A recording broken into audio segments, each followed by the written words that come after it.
right. How are we doing, everybody? We doing all right? We feeling all right? Just want to make sure that the sound is still. Hold on one sec. We'll click it over a bit. We got this option. Just want to double check because when I'm not on air, sound is. Oh, also we'll hit this. Whoa, and yeah, sound seem okay on this one, or is it better on? Why they make that? I hear more feedback on that one. And the first one is this one. So we've got this one. You guys like this one where you can hear the bass in the headphones a little bit, or is it better on this one right here? I think the second one's probably still the one I prefer, but y'all let me know what's going on. Emotional support demon, Steve's Glassbox Creations, Linda Worth, Steve Kane, Emily Regan, what's going on? Autoimmune homies, yeah, I'm doing okay tonight, I think. Dennis, Connor M, I hope you're doing all right tonight. Emily, though, autoimmune stuff is never fun. Well, sometimes it's fun. I mean, like, no, never mind. I was just trying to think of any time like scratching an itch that's autoimmune related, kind of fun. Till it's not. Kayla, what's going on? 3G, what's going on? Vinosky, Nancy B in Tennessee. And let's see here. Okay, now we got folks rolling in. What is going on? Jesse Lee, hey from down under. The Thunder from down under. Scotty Aquati, what's going on? How's your body? Alexandre, what's going on from Montreal? Hello.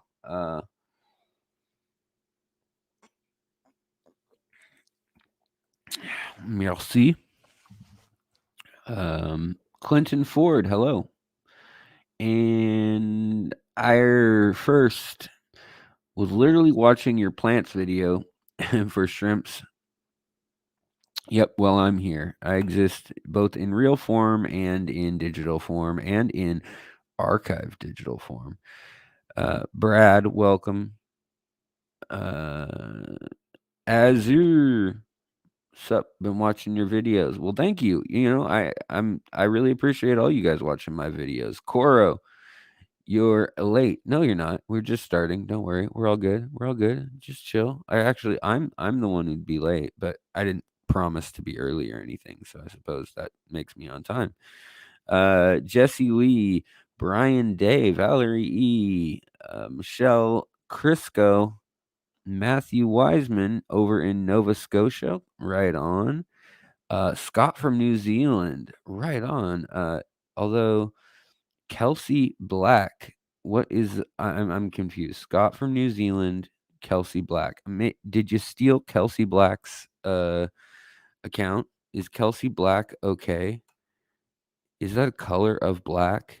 Like maybe on the penguins there? Do you guys call that Kelsey Black? Just like we have like a Kelly Green, you know? Mountain Greenery, Ian Firewater, what's up? Stephen P, what's going on, buddy? Philip Skipper, man, we got a lot of people flowing in here. And Jeff Kane, of course, good to see you. Tori, good to see you. You know, it's kind of interesting. I'm showing there's 47 folks in here. 47 souls were with us this evening. But I feel like I just named off more people than that by like twofold. Eurogupper, what's going on? So tonight, my thought, no notification again, Robert Reed. I'm sorry to hear about that. So if you guys have a question for me, just hit that at Fishery, the at symbol, and then type out Fishery. Makes life a lot easier for me to spot, especially if the chat gets rolling. And holy cannoli, 10 memberships gifted. Finally, we get the alert, though, which is nice. Usually, I never see the alert for those.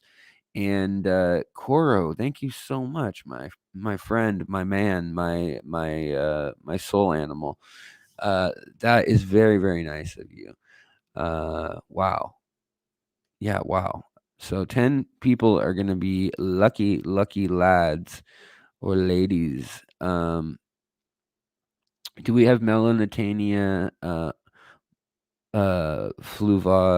fluvatalis in the States? I believe we do. Yeah, we do. I'm sure we do. I don't know where to get it though. Like I haven't seen it handy. Like I couldn't go to the local store and find one, but I bet you I know someone who does. And we'll take a look at that in a minute, actually. Tristan, hello. Big Steve, hello. Let's see here. Fish fam. Yeah, that was Valerie E. Hello. Yeah, Coro, thank you, man. That was really cool because, a lot of people can't afford memberships. And to be frank, you guys, if you can't afford a membership, I'm still gonna let you in on everything. If you get to know me, if you get to message me, and so forth and so on, there are ways to access all the perks of the membership. And I'm a big old sucker for sob stories or like students or cheap people, whatever. So I'm happy to share that. I wish I could do all of this. I mean, if I could do it for free, I would. Obviously, you gotta pay to survive and live somewhere. So, Big Steve, Glassbox Creations, thank you so much, buddy. I really do appreciate those memberships, super chats, crazy questions, gifts of immense wealth and silk and gold and living fish, all those things. Good stuff. Love it. You know what's interesting is Fish Fam Link the bot says thank you for giving 0 memberships. But unless maybe you just got yourself a membership, which you already have, I think that's just kind of funny that the bot doesn't understand what's happening. Hello, bot, robot. Clinton Ford question. Got a free tank, was rather dirty. Instead of removing the substrate, I added more substrate over it. What kind of problems can I expect in the future? Wow. Lots. No, it just depends. Was it a good substrate? Was it sitting on the side of the road in 90-degree heat in a jungle, picking up mildew and like water at the very bottom inch, and there's like coconut husk fiber and then gravel and then sand or what I don't know what's in it. Is it fertilizer from a cow pasture that has 6% ammonium nitrate by content? I don't know. But if you put a cap on it and you don't dig into that cap, you can expect hopefully that in the first week or two you can test your water, see if it's safe, and if it is, then you can try plants, and you just want to plant them into that sand layer, and then if they grow down and do well, you can assume that you've got a good layer there. But yeah, it's hard to say. Did it stay wet or did it get dried out? I mean, there's so many. Yeah, there's a lot at play there. Emotional support demon. I'm currently making waffles in my bedroom, and I know that sounds random, but I'll be doing that sometimes. I don't ever make waffles in my bedroom. Pancakes strictly are all I make in my bedroom. Hoved Aquatics, what's going on? Good to see you, my friend. Just got some cryptocorn. Oh, I don't even know how to say that one. Pharyngenia. Oh, Secadoensis. It's probably some Sudeku South, I would guess, or something like that. It's a huge crypt cross-breeding project. Wow, that's pretty cool. Yeah, I don't know this crypt right here. This furry furry guinea. No, furu guinea. Maybe I'm dumb, but I've just never seen that one.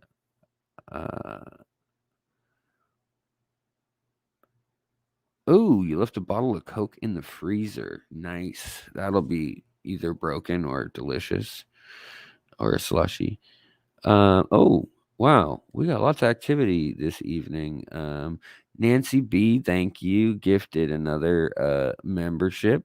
How thoughtful, man. We got that like when you go to a fast food restaurant and like somebody's like, "Oh, I'll pay for the guy ahead of me or no, behind me." Yeah, I'm going to pay that's me at a fast food restaurant. I'll pay for the guy in front of me. Oh, you already paid. Well, perfect. And we're good to go.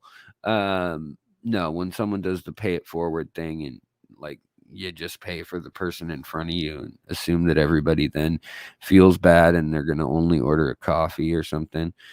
We got something like that going on here tonight, which thank you very much. I do appreciate it. All right, Paul McCarthy, what's going on? Potter, what's going on? Cara, what's going on with you?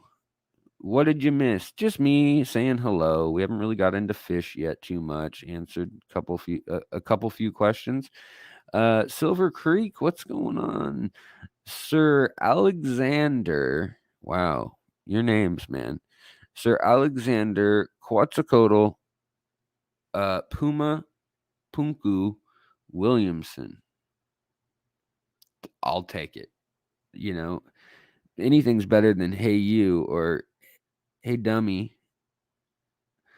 Right now my wife is in the other room on the couch and she's very peaceful. She got home from work not long ago and she just she looks really cute and serene. And then the cat, because it's like no joke, like 24 degrees outside right now. The cat is curled up on the spot where I usually sleep on the other couch, where I lay on the couch. And yes, it's very, very cute in the other room. All we need is a fireplace and a big old like sheepdog asleep on the floor. And I mean the aquariums. I don't know. Does that add to it or take away from it? Let's see here. Koro has a question or something to say. Let's see what's going down. I'm trying to set up a friend with a cubicle-friendly shrimp tank, all USB powered. Ooh, interesting.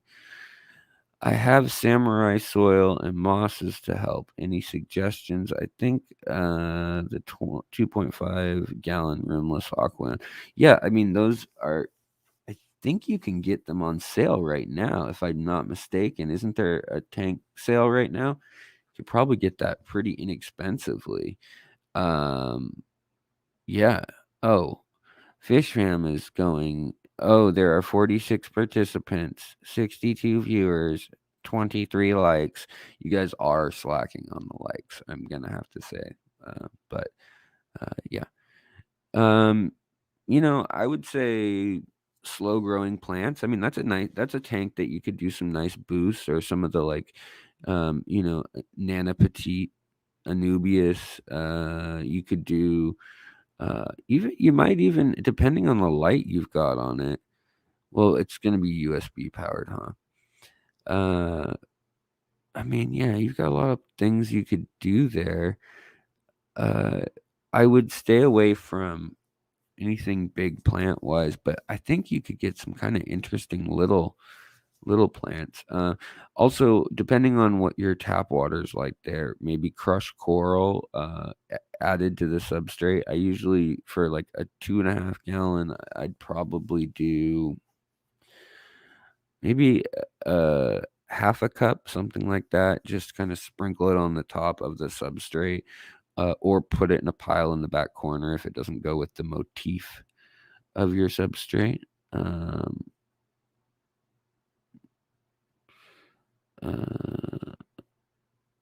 Yeah, okay. Clinton Ford says the substrate that was in the tank he got was good, had a lot of mulm, figured burying it would allow me to have healthy substrate someday. Yeah, I mean, if it didn't no, I mean, whatever nutrients are in there, as long as they're good ones, they'll still be in there, a lot of them. I mean, some things degrade and so forth, but on an elemental level for plants, which is probably what you're most concerned about, that is going to pretty much stay somewhat the way it is, even if it dries out or gets rehydrated, dehydrated, back and forth, things like that. Decomposition will somewhat cause like gas and things to release sulfur and CO2 and carbon and that kind of stuff. But for the most part, it should be okay. First class fish says that like count blows. Yeah, yeah, yeah. Robert Reed, what's going on?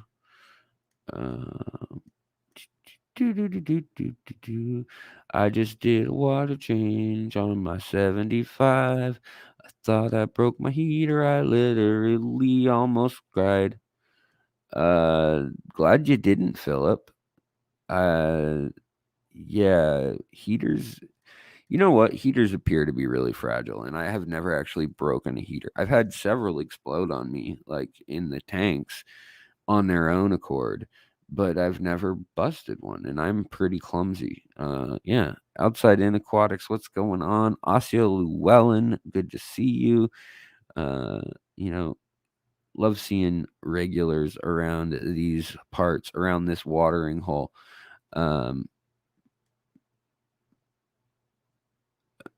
Yeah, we get the Melanitania fluviatalis. We do get those up here, but what I was gonna look up was if hold on. Fluvia.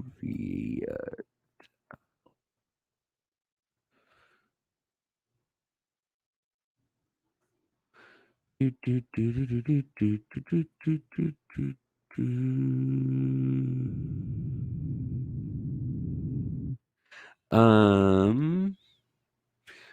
thought maybe Dan's fish would have them. He usually has something like 34 different species of rainbow fish in at a time.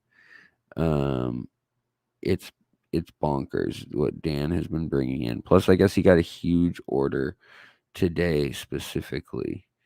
So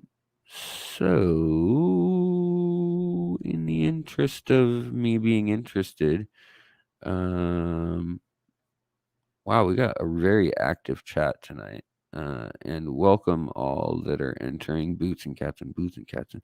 Dan's fish, I'm surviving, hoping. Yeah, Dan's fish, Johnny, do you guys have the Melanitania fluvitalis? Is that there? All right, let's see here. Mike has a question I'm seeing.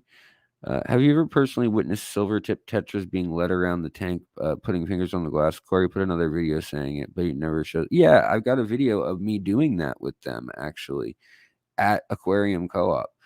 You need about 50 of them for them to do it well, and you need to put them in a tight tank. So I think that's that's kind of like a little what do you call it? A bias that's a bit interesting. Which when you have a fish store or when you have kind of endless amounts of fish, you can see them interacting and doing things that are really cool. I mean, like pandagoras, when they're in a big group, they act completely differently than when they're in an aquarium and just all alone and doing their thing, which is usually like sucking on a log or whatever. But when they're in a big group, I mean, they're like fighting and wrestling, and then they're like leapfrogging and dog piling each other. It's really fascinating. Panda loaches are much the same. I've kept 5 or 6 panda loaches a couple times in the past, and then I've kept, like right now I've got 10, and I want to get another 5 or so because they're so cute. In my video I put up today, which maybe you're not interested in, how oxytocin, the love chemical, impacts how fish help. The episode is about how fish identify other fish within their species, and then within their species, how they identify, the other genders, and how they identify like the fish that are from their specific spawn, if it's like, for instance, tetras or danios or whatever. But yeah, the wild caught panda loaches, they're so much fun to watch. Once they get used to each other, it takes a couple weeks, or if they were spawned together. But most are wild caught, so they have to settle in and kind of get into that vibe before they start doing all the cute stuff. Do I recommend adding calcium to an aquarium with shrimp and snails? If yes, what is the best method? Joe, yeah, you can. I would add crushed coral. That's my go-to usually, and I usually add about a cup per 10 gallons, and just sprinkle it over the top of the substrate. And then I'll redo that once a year, every 2 years, depending on what I need out of the tank. But if you have hard water already, you may not need to do that. So if you have a KHGH of 15 or something each, and a TDS that's 800, then you definitely don't need any of it. But you know, if you've got a TDS of 100 and KHGH something under 5 or under even 10, you could feel free to add that. If you're keeping live bears like guppies or swordtails, platies, mollies, or any sort of African cichlid, I would definitely consider adding it. But I like crushed coral. I also like boiling eggshells, crunching them up, and then putting them in the hang off the back filter if you have one running on a tank, like in a little filter media bag. I find that gets broken down and incorporated into the actual ecology of the aquarium very quickly. Otherwise, bacteria or acid in the water has to break down the calcium carbonate and free it up. Let's see here.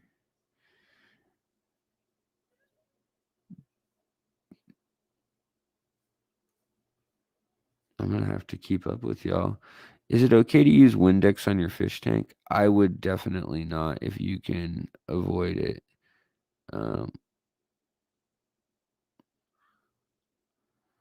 Oh no, Johnny, you got the COVID. I'm sorry to hear that. So many people have COVID right now. My wife and I, at her work, 2/3 or half of the people that work in the sales department are out with it.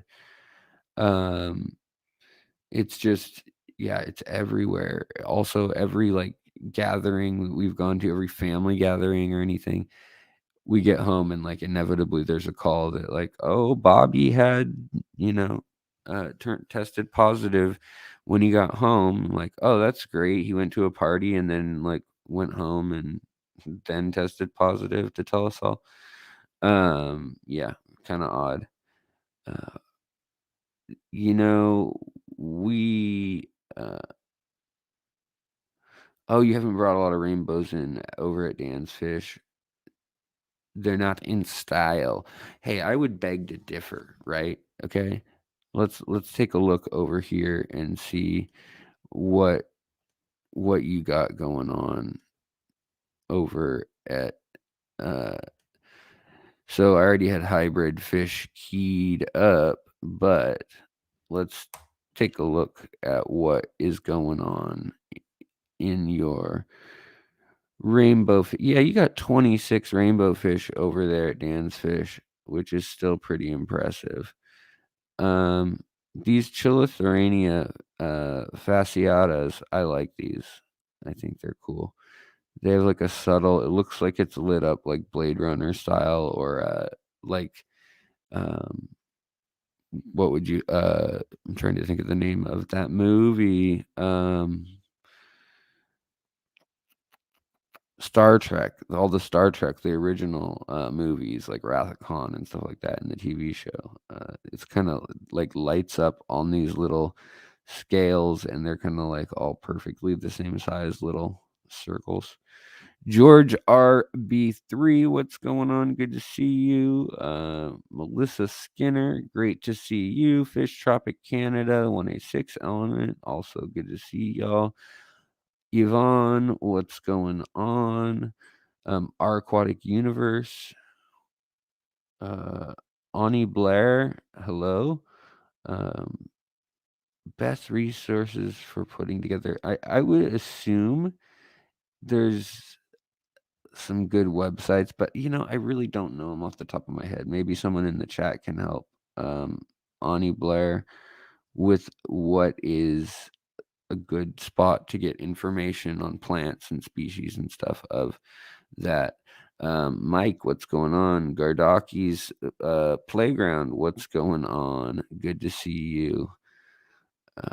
Boots and Cats and Boots and Cats and Paul McCartney, what's going down? Craig, what's going on? How are you doing, buddy?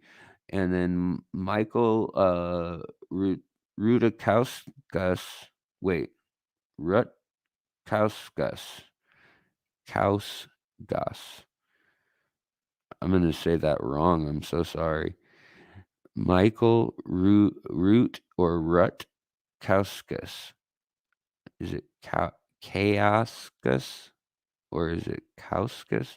Anyways, hello. And on the topic of selectively breeding traits into fish, I was thinking of attempting to breed a line of Pelvicochromis puncher. Pulcher, I'm sure, is what you meant.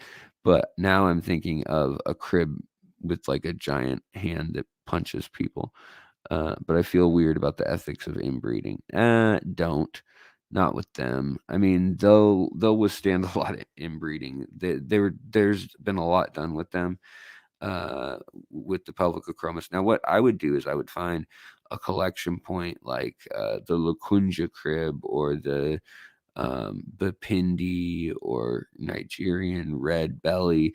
And the Nigerian red belly itself is actually a hybrid of, or not hybrid, but it's a selected inline bred fish to get the brightest colors and purples and stuff like that. Michelle, hello. What's Michelle saying? Alex, been a while. So great to catch you. Hope you're doing well. Tear down the Daphnia tank. Found one slim peach colored worm. No spear shaped head. Giant detritus worm. Could be. Could be also. If as long as it's not like flat and it doesn't seem to have like a spear or triangle shaped head, it's probably just some sort of little like water worm living in there doing its thing.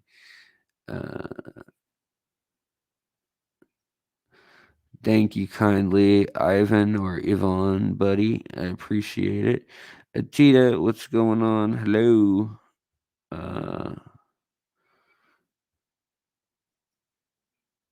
Azure says I got 13 to 15 GH and 2 to 3 KH. Wow, that's a big shift.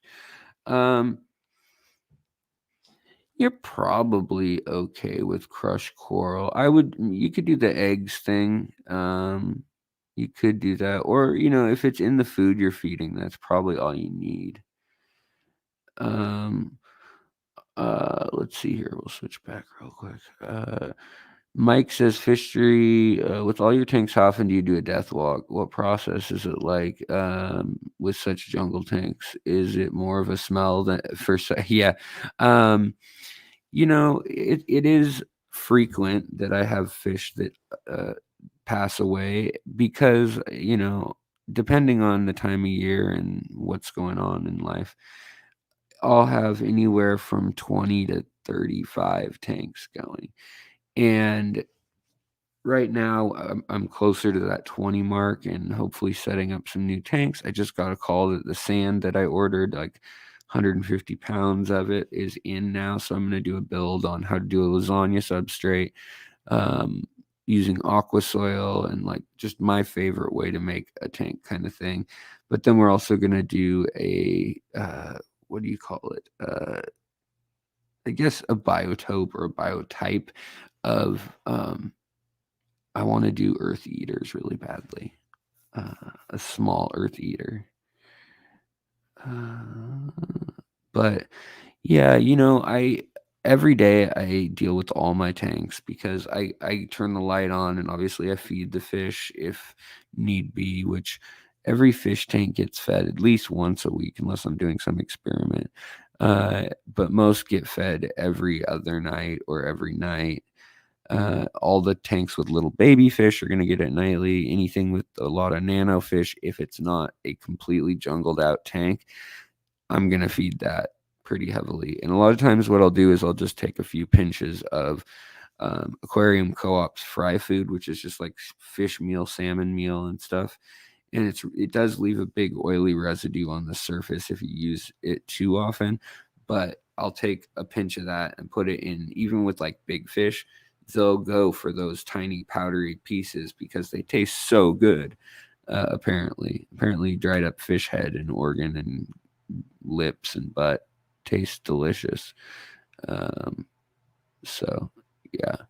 Ooh, wild heckle, man, I can't ever say it. Heckle-eye discus. Fun. Yeah, water and vinegar solution is cheaper than Windex if you really need to use a cleanser on it. And it won't be spraying concentrated ammonia into your tank. The thing is with ammonia, bleach, Windex, they're all just so dangerous to have around the tank. And if you have 2 or 3 layers of tanks and you're doing a top one and spray, that overspray is going to fall down and do its thing on the way down. So you may be hitting it once with a little bit on the very bottom tank and on the second tank more so. Then you get to the second tank on a rack and then all of a sudden that comes and falls down. So you got a couple exposures, and if you've got something real sensitive, it could be not the best. Definitely if you use it on like a paper towel or something and you're wiping the glass and then you go on the inside of the glass to try to get the edge or something, you got Windex on that, you definitely don't want to do that. Fish Tropic Canada, I was told that Windex can leach through pores in glass. I've never heard of that. I don't understand glass to work as such. But that being said, there may be some sort of, Pyrex or some like kind of smart glass or I don't know, some other glass that I don't know about. Other than that, though, it would take so long, and the evaporation time is very quick for the volatility of that. So let's see here.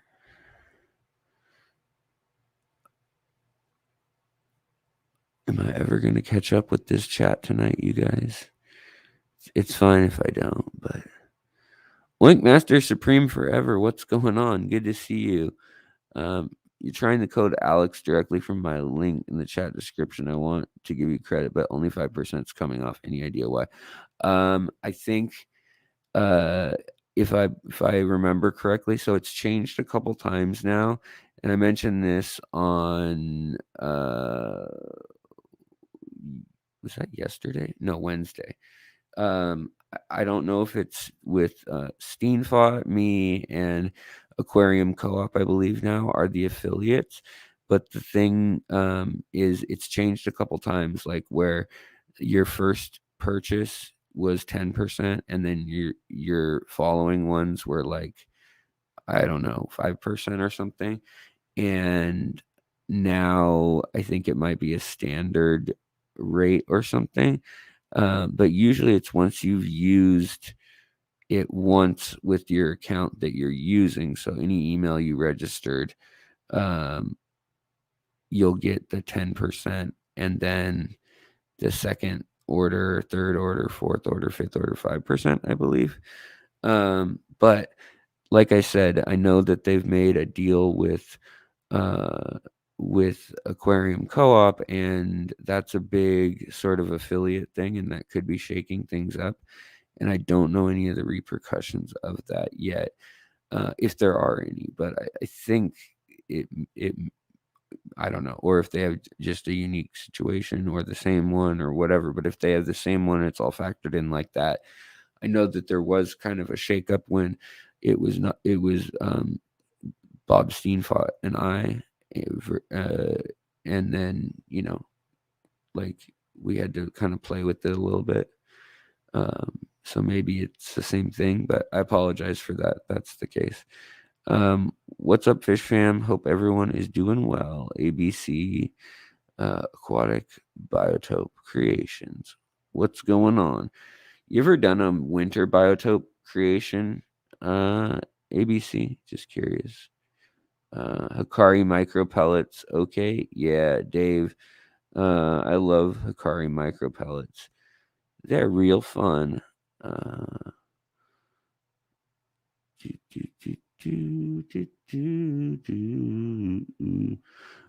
Alex, do you do water changes on the 2.5 gallon shrimp tank? That one with all the yellow shrimp, I'm assuming, is the one you mean. And no, not really. I mean, what I do is I let it, if it's getting, my microphone went flaccid. Sorry guys, it untightened, I guess. Yeah, no. If water evaporates from it, which it does in that room, because that room's about 78 degrees usually, ideally. Sometimes it goes down to 74, sometimes it goes up to 82 or 3. But it's generally around 78. And yeah, it's one that I use a turkey baster in there, and I'll pick up things like excess food every once in a while because I don't have little glass feeding trays. And I'll also pick up excess snails when like baby snails are being born in there by the boatload when there's just too many. But other than that, it's just water top offs and whatever comes out with the turkey baster when I'm grabbing other stuff, for the most part. And I find with shrimp tanks that they usually are happiest when you don't do water changes over, say, 5 to 10% at a time, but you can do it more frequently. Let's see here. All right. Well, let's get to human created critters after I get caught up at the bottom here.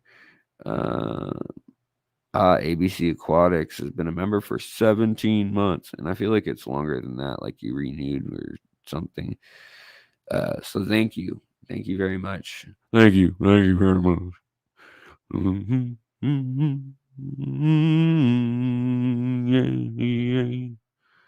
Um, Azure says, "Oh my god, I can't seem to figure out how to use a turkey baster. Because when I try, it kicks up more debris. You don't like, you're not just like squeezing the turkey baster. You squeeze it out at the top of the water, let go, and let it draw back full of water. And then you can very gently with your hand, like controlling it, you can squirt a little bit of water out or let that water get sucked back in. And you should be able to get pretty fine control on it if you got one that's not super old and like the rubber isn't like doing doing stiff. Yes, and I have yeah, that's a good point. First class fish, I do have soft water, so when I'm topping off water, it's not really an issue. It doesn't really keep getting harder. My water really has 0 kh or gh, so I have to put in all that stuff as crushed coral.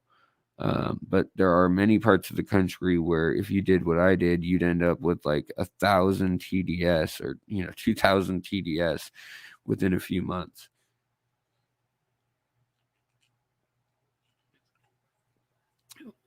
Yes, Corys love feeding after dark. They're catfish. Their barbels allow them to sense very well. Plus, they've got these little, if you look under a microscope, or even if you take a macro photo, a lot of times of them, you can see these little, they look like taste buds, like bigger scaly cell things on the outside of their armor and then around their face and stuff. Those are actually specialized cells that are in most catfish and can sense like all sorts of things, from the salt amount to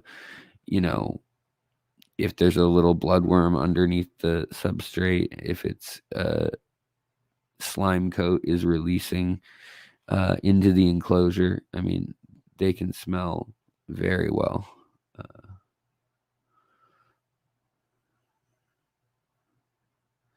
All right, guys. So let's hop over yet again. I'm going away. All right. So, man, that turquoise rainbow fish is pretty. So there's not many rainbow fish that are. There's nothing that comes to mind in my mind that's human made. Really, people have kind of stayed out of that. Plus, they're a relatively new fish. Like they of course they were discovered and they've been around for a while, but they haven't been in the hobby for more than say 30 years in large. Let's see here. I think we'll probably go to, I mean, we know that like cichlids, live bears, things like that, that they've been fiddled with a whole lot for their colors. So let's sure, let's take it there first. So you've got stuff that theoretically could occur in nature, kind of. When you see stuff like the albino full platinum, well, you could have an albino gene, you could have a platinum gene. The chances of those crossings like 1 in several billion, I'm sure. But when you get different factors at play, different genetics at play, when things are able to interbreed, sometimes it's really detrimental and terrible. But other times it's actually a pretty interesting market that people are tapping into and getting access to trying new things and stuff like that. Yellow metal mosaic guppies. These again, they're so far from the natural stuff. And you see, like, this is closer to a wild guppy. It doesn't say if it's like an N class or what it is, but typically, actually, this is what endlers looked like in the wild. Guppies had slightly more of a tail going on. Nothing like the tail on these guys, but slightly more of a tail. A tail to tell. That was a lot of alliteration. A tail to tell.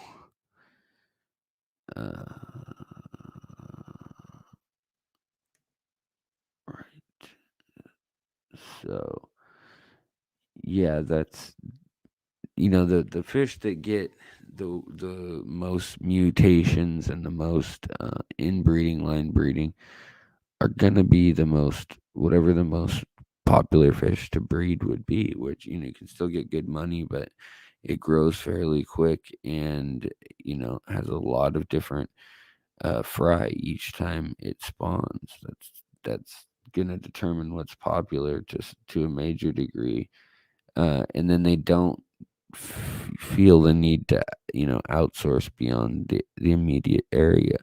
But then that means that over time, a lot of times there's just those kinds of fish. There's just guppies and cherry barbs and cherry barb short fins and cherry barb long fins, and back and forth, all these different things within those kind of normal fish realms. And yeah, I just find that kind of interesting. Come on. There we go. Okay. Oh wait, no. False alarm. Do do do do do do do do do do do do do do do do do. Albino red hyphen glass tail guppy pair. It's like stuff like this that has been, I guess, toyed with, experimented with so much. This is what you can accomplish. To me, this almost looks like it has platy or something in it, or maybe a little bit of molly, maybe, or something. I don't know. It's kind of hard to say, isn't it, guys? But I think that's actually a really pretty fish. So I don't complain with most interference in fish, as long as they can still function okay, get around okay. It's okay with me. But if they're, for instance, a balloon-bodied ram or a balloon-bodied goldfish or whatever it may be, and they have to be dealt with, especially because they overheat or their bowels get knots in them or whatever it may be, you can end up in some trouble with some of those fish. Like, here is a paper that I was able to find just while I was reading through ahead of time. Before the stream, I was reading about the subject, and let's see here. Come on. Oops. Well, never mind. There was a study talking about, I don't know. Wait, where did it go? It had a tab talking about how the wild fish that have been inbred a whole lot, that they end up creating some very problematic issues, things like weakened immune systems and torn fins easily, which turn into another problem. But I mean, yeah, overall, wait, hold on, guys, let me get out of this. I've got way too many windows open for one human. But I am just a man. All right. Let me take a look at the chatty macheck chats. See how you guys are all playing with one another. Greetings all.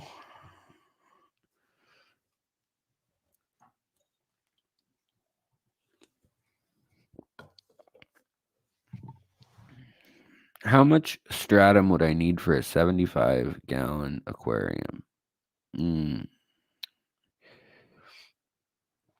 Honestly, I'd probably recommend the big bag, and you'd buy 3 of them. So it's like $165 after tax or something, probably. If there's no sales tax, maybe 150-ish. Yeah, but that, if you want deep rooted substrate plants, then that's basically what I would recommend, is something along those lines, that level. Oddball, what's going on, buddy? Small time tanks, what's up? We have someone named Big Tank Hank, and I was waiting for it to be a joke by Big Tank Hank, Little Tank Bank.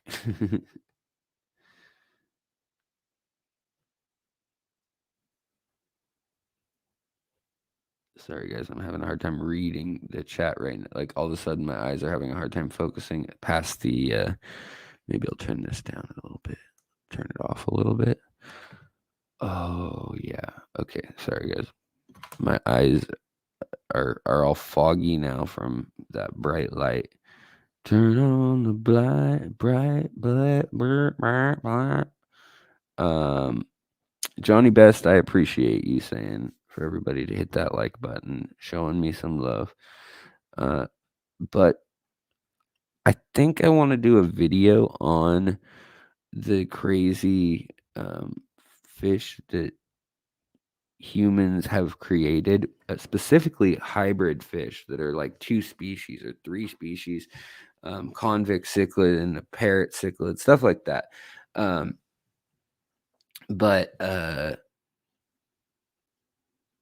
Oh, sorry, John, that you didn't get your notification. Gotta love the YouTube. But I'd like to hear from you guys what's out there on the market that you've seen. So the one that's interesting to me that is like always stuck in my head, it is the shovel nose. What is a shovel nose? It's a shovel nose giraffe cat hybrid. And that thing, I mean, they're pretty wild looking. They look like a definite prehistoric, like dinosaur rodents or something, even though they're like rats or rats, even though they're fish. Why did I say rats? My brain, that was a big brain hiccup, right, guys?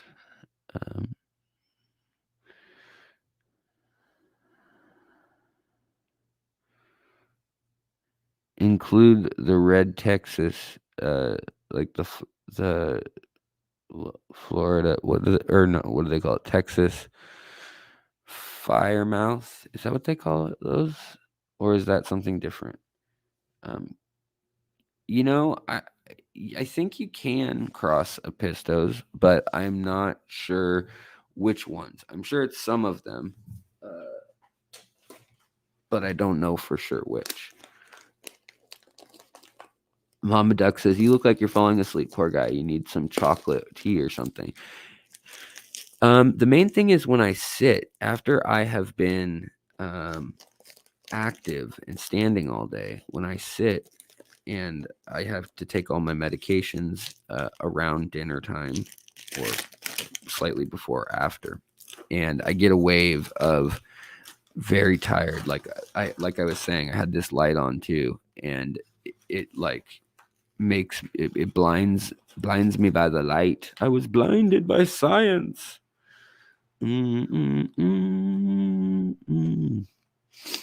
Oh, red Texas, I believe, is a mix of the Texas and the blood parrot. Interesting. Okay. Now, from my understanding, blood parrots are also a line bred refinement of a hybrid already, right? Like they're not just a wild cichlid, the parrot cichlid, right? Like there's something else mixed with something else. You know what I found really interesting? Oh, we've got a gift. Kayla, thank you so much. 5 more Fish Stream memberships. Wow. Thank you very much. Yeah, that's a really appreciated gift because it's a gift that keeps on giving. Supports the channel too, but thank you very much. Thank you. So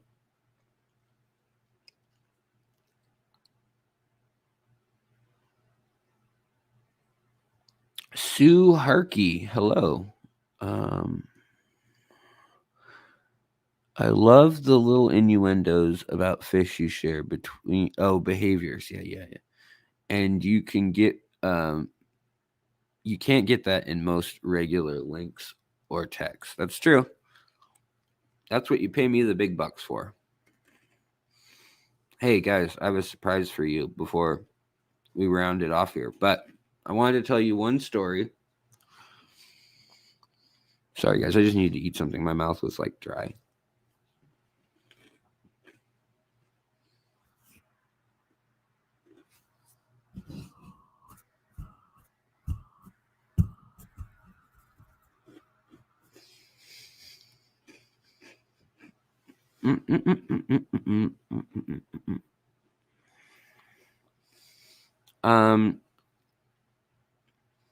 So Yeah, I think it is a VA. I think you're right. A VAR was something else. Mick M, what's going on? Good to see you, buddy. Always good to see you. And Julio Brito, or it's Julio Brito. Hello. There are so many cool autos out there right now. My local shop had these Galaxy autos and had clouded, marbled, zebra, and leopard. And they're all just, they're all just subtle little differences. They look the same. It's like selecting a skin in a game where you've got avatars where you just like change the wrap of the character, but all the shadows and stuff are the same. That's kind of how the autos are for the most part. The giant auto, it is a big auto and has different like different look. And so does the little orange bee, as they call it, or bumblebee auto, which I don't know why, but its Latin name is Robocop. ROBOCP, Robocop. Autosynclus Robocop. Have I been into any GSAS meetings lately?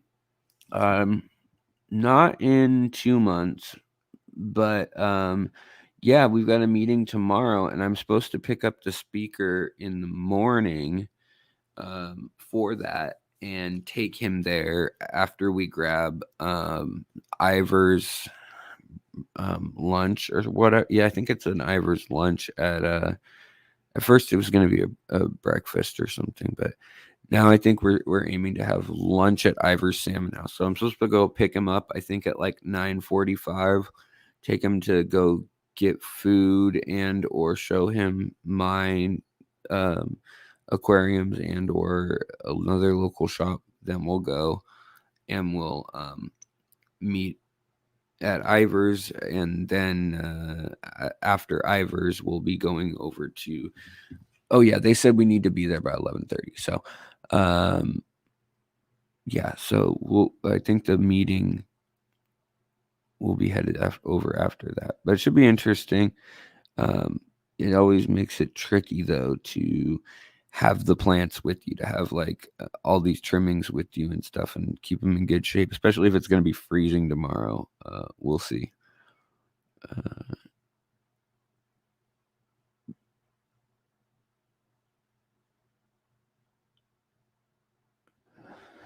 Johnny, thank you, buddy. So yeah, I just want to know in the comments in the future or whatnot. Maybe you can message me in another video even, and I'll know what you're talking about. But what are the hybrid species that you guys think of when you think of aquarium fish? Like, and not necessarily, I guess, hybrid, but also just line bred. Like, how do we get from a freaking carp to a ranchu bubble eye or whatever, goldfish? Like, the jump is probably farther than from wolf to Pomeranian or whatever. Oh, nice. Nice fish. Mick is always breeding some amazing fish. He is one of our resident grandmaster breeders for sure. Oh yeah, when am I gonna sell those Sarah food to your fans? No selling. I mean, no. But I am going to, I need to split that up. I have been trying out all the Sarah stuff, and there's some that are really good. There's some that seem like the fish are indifferent, and then there's a few where the fish really don't seem to like it. But they might just be spoiled off of eating their like McDonald's cheeseburger, and when I offer them a salad, they're like, no. So that was what I was going to talk about. That's how we're going to end the show tonight, guys, because we're at an hour in. But Adam Worrell, talking about the L236s. You got a pair of them, and they are a very fascinating case. So Hans Evers is a German ichthyologist and explorer, and he was in town to speak to GSES, the Greater Seattle Area Aquarium Society. And he came by my house and checked out my tanks and was interested in my filterless tanks and what I was up to with that. And then, not a whole lot else or whatever. But we had a good talk. And then the next night he did a mini talk at the backyard of another member's like barbecue kind of thing with a slide projector and stuff. And he had sequenced the genome with several other groups of those L236s, the super whites. So the L236A, or as it was known, L236, let's pull this up. L236. So when they were first found in the wild, let me try to find a good example. They had closer markings to spots than to like such perfect lines. Maybe, I mean, you can see where that could have come from here over time, the lines and the dots. But up here, I mean, look at this one. It's so white. Up here, these have crazy patterns. Some are more black than white, but the white pattern's very elaborate, and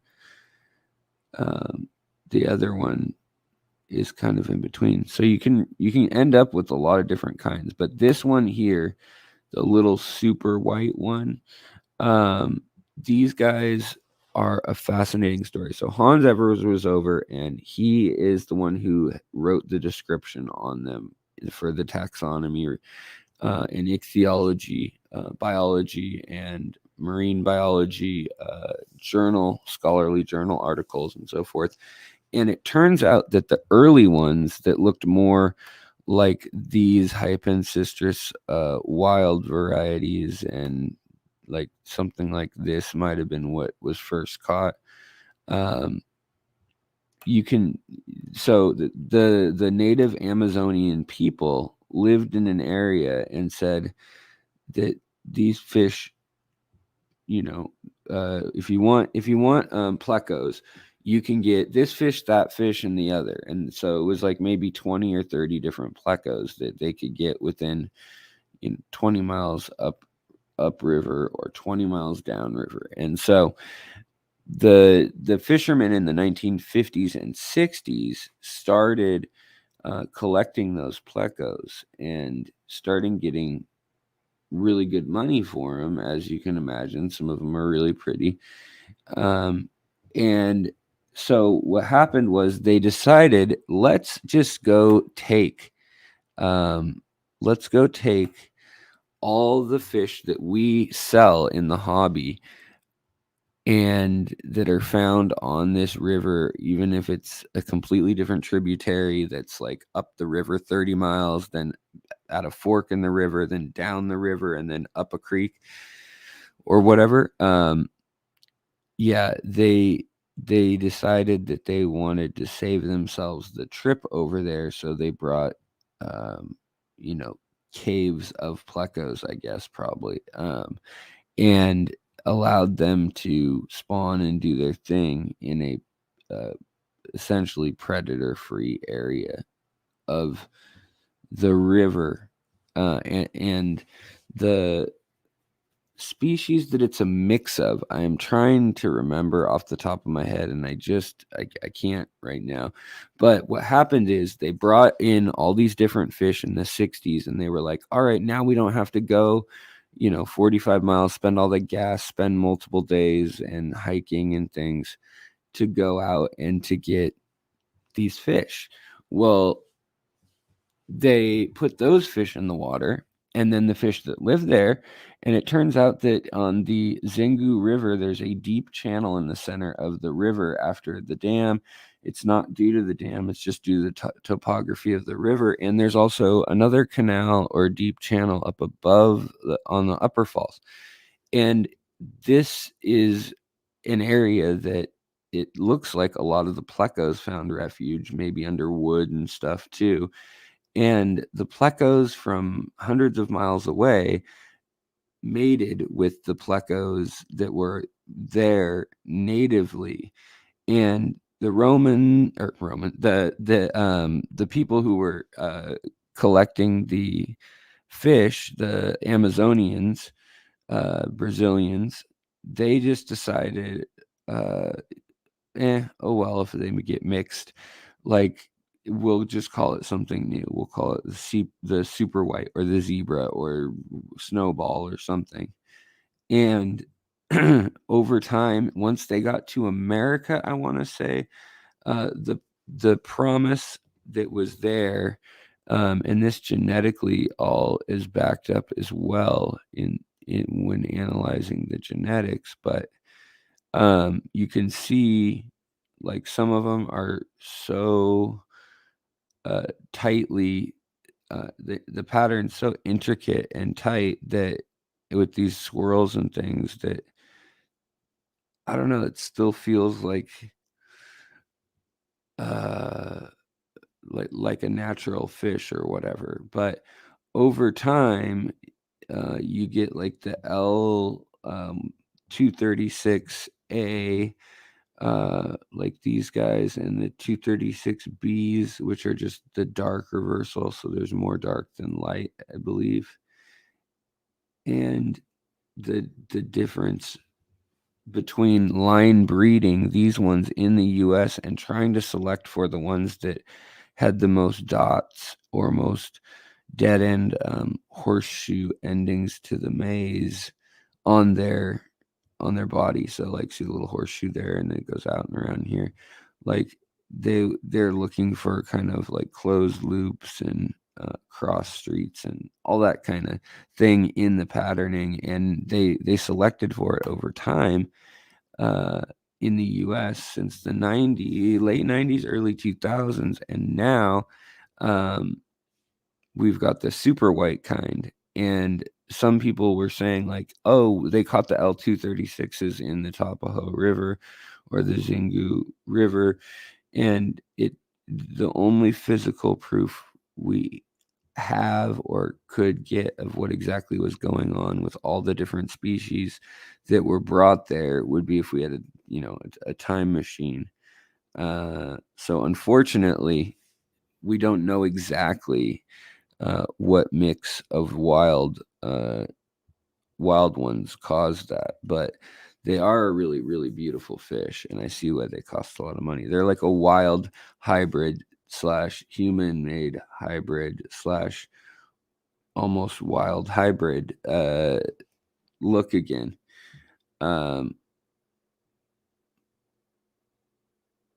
Let's see. Comfy Cat says, unrelated, but it's getting cold here soon. It's going to be 17 degrees, and that is that too cold for Medaka? Should I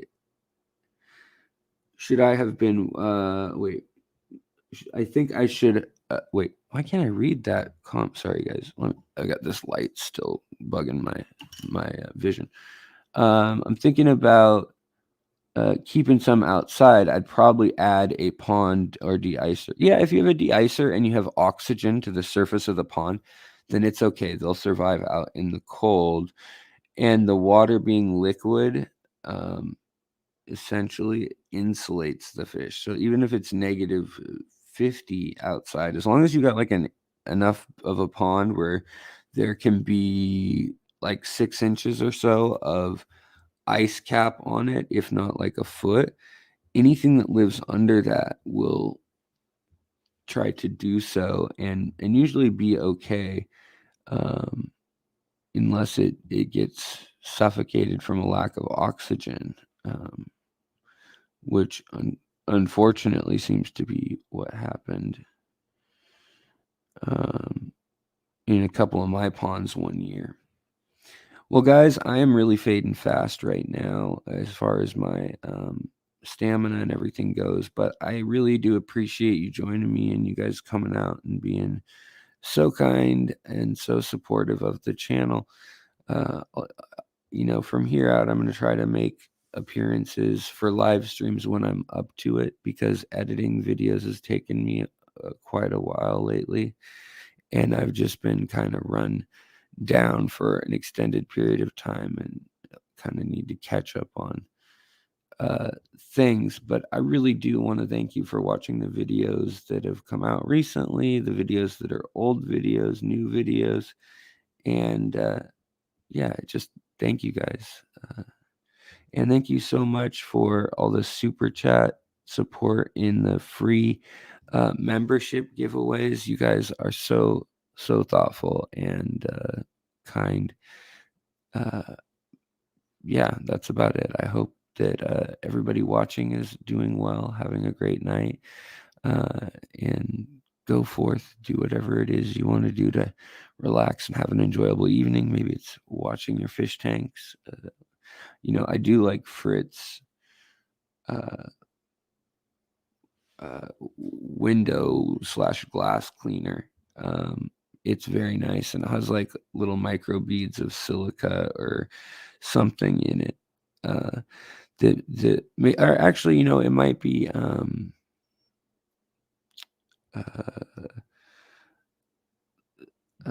silicone, because when you put it on, it actually has this like thin, almost like a rubbery layer that makes water bead up on it in the future.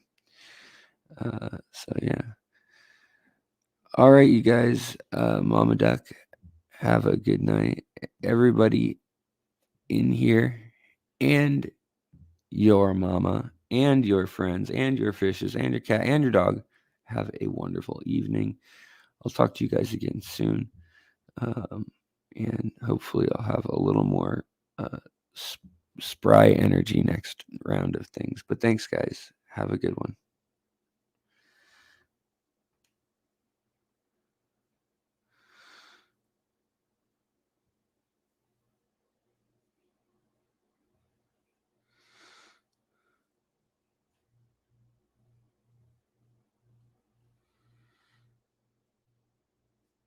All right.